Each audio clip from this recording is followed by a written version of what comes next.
नमस्कार दोस्तों, मेरा नाम है सूरज और सियासी लेक्चर्स बाय सूरज में आपका स्वागत है। आज इस वीडियो में हम बात करेंगे physical evolution of cloud computing के बारे में।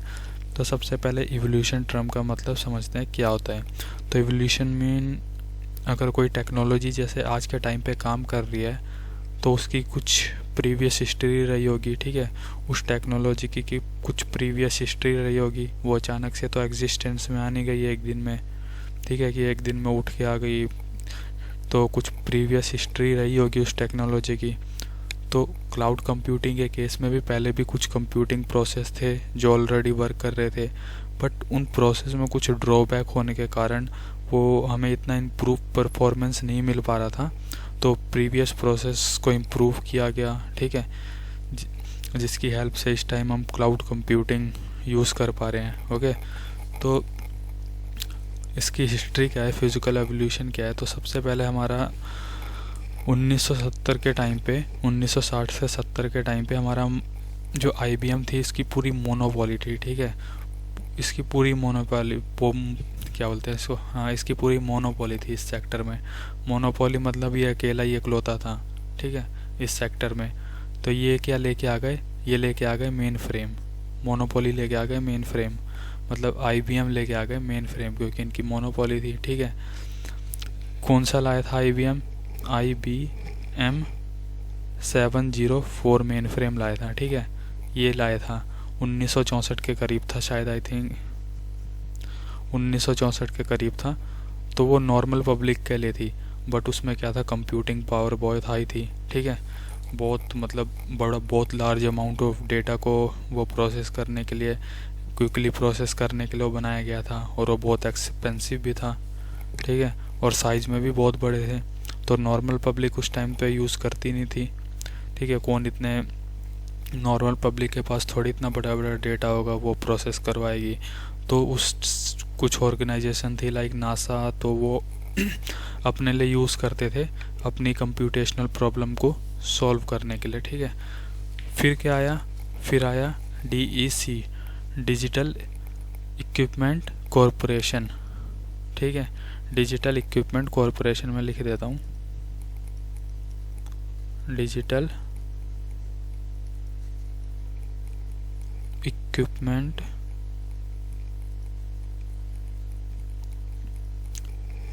इन्होंने 1980 से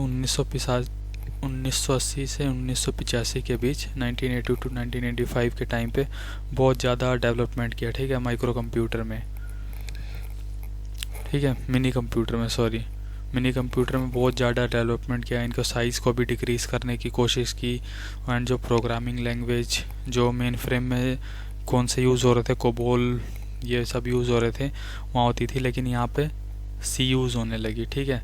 उसके बाद तो भैया रेवोल्यूशन ही ला दिया इंटेल ने।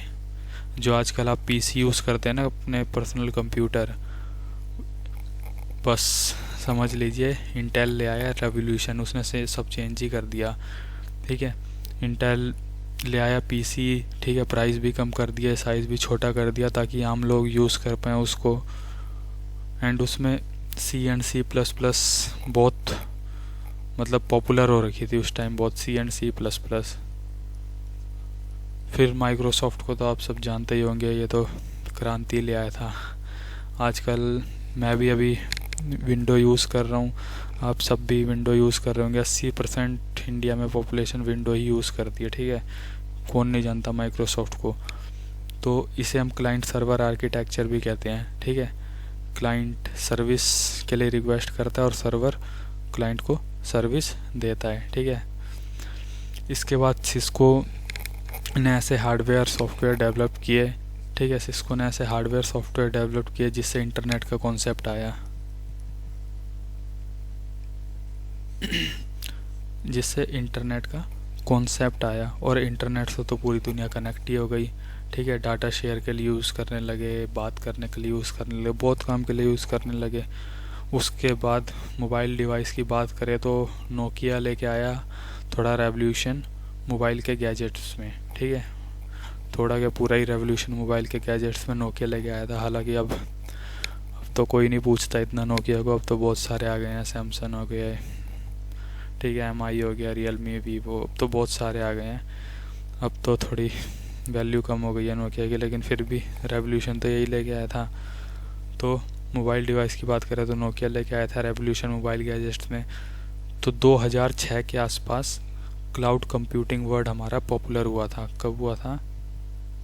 2006 के आसपास हमारा क्लाउड कंप्यूटिंग वर्ड पॉपुलर हुआ था। और पॉपुलर किसने किया था इसको?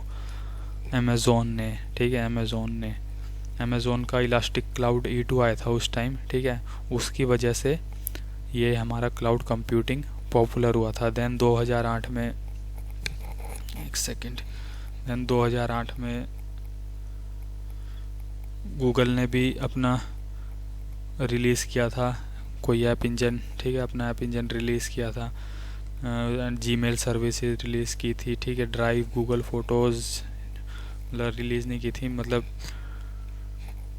अपने कोई मतलब ऐप इंजन रिलीज़ किया था। एंड जीमेल, ये सब जो आपके जीमेल हैं, ठीक है, गूगल क्लाउड है, गूगल फ़ोटोज़ है, ठीक है, तो ये सब किसका पार्ट है? क्लाउड कंप्यूटिंग का पार्ट है। गूगल ड्राइव है, ठीक है, ये सब किसका पार्ट है? क्लाउड कंप्यूटिंग का ही पार्ट है। उसके बाद देन 2010 में कौन आया था? माइक्रोसॉफ्ट लेके आया था अपना एज़्योर क्लाउड। ठीक है, तो ये तो इतना ही था, ये फिज़िकल एवोल्यूशन इन क्लाउड कंप्यूटिंग। ठीक है, तो होप आपको ये क्लियर हो गया होगा physical evolution of cloud computing. तो मिलते हैं अगली वीडियो में, तब तक के लिए धन्यवाद।